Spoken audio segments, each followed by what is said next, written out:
अहमदनगरमध्ये इम्तियाज जलील यांच्या विरोधात हिंदुत्ववादी संघटना आक्रमक।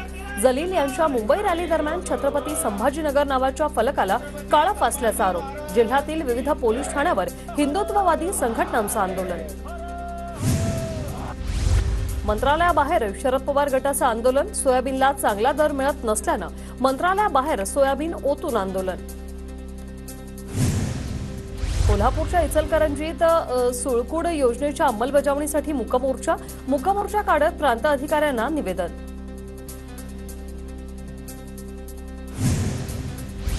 मुंब्र्यामध्ये पाणी प्रश्नावरून पवार गटाचं आंदोलन। मुंब्रा तसंच कौसा परिसरात पाणी पुरवठ्यावरून ठाणे पालिका दुजाभाव करत असल्याचा आंदोलकांचा आरोप।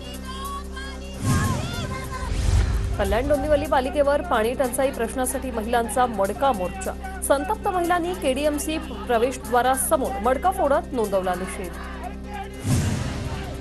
सिंधुदुर्गमध्ये जिल्हाधिकारी कार्यालयावर शिवसेनेच्या ठाकरे गटाच्या वतीने आत्मक्लेश आंदोलन। समाज कल्याण विभागाच्या वतीने वाटप केलेल्या लोखंडी डेस्क बेंच निधीमध्ये 1.5 कोटी रुपयांचा भ्रष्टाचार झाल्याचा आरोप। अमरावती महानगरपालिकेच्या सफाई कंत्राटदारांचे आजपासून काम बंद। 7 महिन्यांची तब्बल 11 कोटी रुपयांची थकबाकी असल्याने सफाई कंत्राटदारांचं काम बंद। राज्यातील स्वस्त धान्य दुकानदारांची अमरावतीत आज संयुक्त शिखर परिषद। दुकानदार विविध मागण्यांसाठी पुढील आंदोलनाची दिशा ठरवणार। सरकारने मागण्या मान्य न केल्यास 1 नोव्हेंबरपासून धान्य पुरवठा बंद करण्याचा इशारा। अमरावतीच्या नांदगाव खंडेश्वरमध्ये स्वस्त धान्य दुकानात निकृष्ट दर्जाच्या ज्वारीचं वाटप। शिवसेनेच्या ठाकरे गटाकडून पुरवठा अधिकाऱ्यांच्या दालनात आंदोलन। कार्यकर्त्यांनी ज्वारी आणि भाकरी अधिकाऱ्यांच्या टेबलावर टाकली। कोल्हापुरात प्रांत कार्यालयावर महिलांचा मोर्चा। बेकायदेशीर मायक्रो फायनान्सवर कारवाई करण्याची मागणी। पिंपरी चिंचवड महानगरपालिकेच्या आस्थापनेवर सरळ सेवा परीक्षेतून लिपिक पदासाठी निवड झालेल्या 8 विद्यार्थ्यांचा एकाच दिवशी नोकरीचा राजीनामा। आतापर्यंत 25 जणांचा राजीनामा। दुसऱ्या पदावर चांगली नोकरी मिळाल्यानं राजीनामे। लाडकी बहीण योजनेत फसवणूक करणाऱ्या सीएससी केंद्रचालकाविरोधात गुन्हा दाखल। 16 नागरिकांच्या तक्रारीवरून मराठा पोलीस ठाण्यात एकत्रित गुन्हा दाखल। आरोपी केंद्रचालक सचिन थोरात अद्यापही फरार। अमरावतीत गोळीबार झालेल्या वाहनाची फॉरेन्सिक पथकाकडून तपासणी। वाहनावर 3 गोळ्या लागल्याच्या खुणा प्राथमिक माहिती समोर। छत्रपती संभाजीनगरमध्ये देवेंद्र फडणवीसांचे देवाभाऊ म्हणून बॅनर। मुख्यमंत्री माझी लाडकी बहीण योजनेतील मुख्यमंत्री शब्द वगळला। लातूरमधील जळकोट येथे शासकीय विश्रामगृह इमारतीत अजित पवारांच्या हस्ते उद्घाटन। इमारत बांधकामाचं निरीक्षण करताना अजित पवारांकडून अधिकाऱ्यांना विविध सूचना। धाराशिवच्या उमरगा शहरात लापता लेडीजचे बॅनर। ठाकरे गटाचे आमदार ज्ञानराज चौगुलेंनी लावले बॅनर। महिला सुरक्षेच्या मुद्द्यावरून सरकारवर जोरदार टीका। वाशिमच्या सरकारी कामगार अधिकारी कार्यालयासमोर महिलांच्या रांगा। घरेलू कामगारांच्या अर्जासाठी महिलांची गर्दी। भंडाऱ्यात कामगार कार्यालयासमोर महिलांची पहाटेपासून झुंबड। साहित्य किटसाठी ऑनलाईन फॉर्म भरण्याच्या प्रक्रियेसाठी महिलांची गर्दी। वाराणसीमधील घटनेमुळे साई भक्तांमध्ये नाराजी। वाराणसीतील गणेश मंदिरातून साई मूर्ती हटवल्याचा शिर्डीत साई भक्तांकडून निषेध। मंत्री धर्मराव अत्राम यांच्याकडून नागपुरातील सिरोंचा येथील आदिवासी वसतिगृहाला अचानक भेट। वसतिगृहातील अस्वच्छतेबाबत अत्रामांनी अधिकाऱ्यांना सुनावलं। अत्राम यांनी स्वतः वसतिगृहाची स्वच्छता केली। कापड पुरवठ्याअभावी मराठवाडा 3.25 लाख विद्यार्थी शालेय गणवेशाविना। ऑक्टोबर महिना उलटूनही विद्यार्थ्यांना गणवेशाची प्रतीक्षा कायम।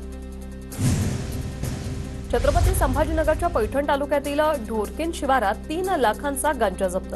एमआयडीसी पैठण पोलिसांची कारवाई। हिंगोली जिल्ह्यातील 3 लाखांहून अधिक शेतकरी पीक विमा मिळण्याच्या प्रतीक्षेत अतिवृष्टीच्या नुकसानापोटी 25% अग्रिम रक्कम देण्याचे आदेश दिल्यानंतर शासनाकडून विमा कंपनीकडे निधी वर्ग झाला नाही। नांदेड जिल्ह्यात बदलत्या वातावरणामुळे फळबागांचं मोठं नुकसान। मोसंबीची मोठ्या प्रमाणात गळ। शेतकरी अडचणीत। धाराशिव जिल्ह्यात 2,84,956 शेतकऱ्यांनी केल्या विमा कंपनीकडे नुकसानीच्या तक्रारी। पंचनामे करूनही नुकसान भरपाई देण्याची मागणी। सततच्या पावसामुळे कपाशीची बोंड गळून पडू लागली। धुळे जिल्ह्यात शेतकरी संकटात। नंदुरबार बाजार समितीत कांद्याची आवक कमी झाल्याने भाव वाढले. किरकोळ बाजारपेठेत कांदा 100 रुपये किलोच्या घरात.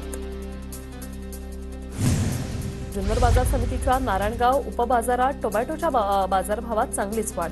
चांगल्या प्रतीच्या टोमॅटोला 1100 प्रति कॅरेटचा बाजारभाव. परभणी जिल्ह्यातील येलदरी जलाशयात 94% पाणीसाठा. परभणी, हिंगोली पाठोपाठ नांदेड जिल्ह्याच्या पिण्याच्या पाण्यासह सिंचनाचा प्रश्न मार्गी लागला. चाळीसगावमधील देशनाला धरण 100% भरलं. धरण 100% भरल्याने परिसरातील नागरिकांमध्ये आनंदाचं वातावरण. रत्नागिरी जिल्ह्यात जलजीवन मिशन योजनेअंतर्गत 343 गावांमधल्या 64,688 घरात नळ जोडणी. दापोली तालुक्यातील 60 गावांना योजनेचा फायदा. अमरावतीच्या दर्यापूरमध्ये कडुनिंबाची झाड तोडण्याच्या वृक्षप्रेमींचा विरोध. आमदार प्रकाश भासरांकडे आणि वृक्षप्रेमी आमने सामने आले. शाब्दिक चकमक झाल्यानंतर झाड तोडणी थांबवली.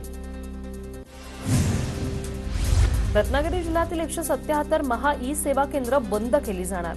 चिपळूण तालुक्यातील सर्वाधिक 36 सेवा केंद्रांचा यात समावेश. 3 महिन्यात एकही व्यवहार न केल्याने जिल्हाधिकारी कार्यालयाची नोटीस. जळगावच्या अमळनेरमध्ये रेल्वे बोगद्यात पाणी साचल्याने वाहनधारकांचे हाल. पाणी साचल्याने रस्त्यांवरील खड्ड्यांचा अंदाज येत नसल्याने वाहनधारक त्रस्त. अमरावती जिल्हाधिकारी कार्यालयात खासदार बळवंत वानखेडेंचे नामफलक. जनसंपर्क कार्यालयात लागले बळवंत वानखेडेंचे नामफलक. काही दिवसांपूर्वीच खासदार कार्यालयाच्या मागणीसाठी काँग्रेसने केलं होतं आंदोलन. कोल्हापुरातील रंकाळा तलाव परिसरात अंथरूण पांघरून धुण्यासाठी नागरिकांची गर्दी. नवरात्र उत्सवाच्या निमित्ताने प्रत्येकाच्या घरात स्वच्छतेची लगबग. पुण्याच्या मावळमध्ये रात्रीच्या वेळी ड्रोनच्या घेरट्या. अनेक गावात ड्रोन कॅमेऱ्यांची नजर ठेवली जात असल्याने नागरिकांमध्ये भीतीचं वातावरण. पोलिसांकडून ड्रोन उडवणाऱ्यांचा शोध सुरू. नागपूरच्या मानकापूरमध्ये कारागृह पोलीस शिपाई लेखी चाचणी परीक्षेत हायटेक कॉपीचा प्रकार. लेखी परीक्षेत स्पाय माईकचा वापर. दोघांविरोधात गुन्हा दाखल.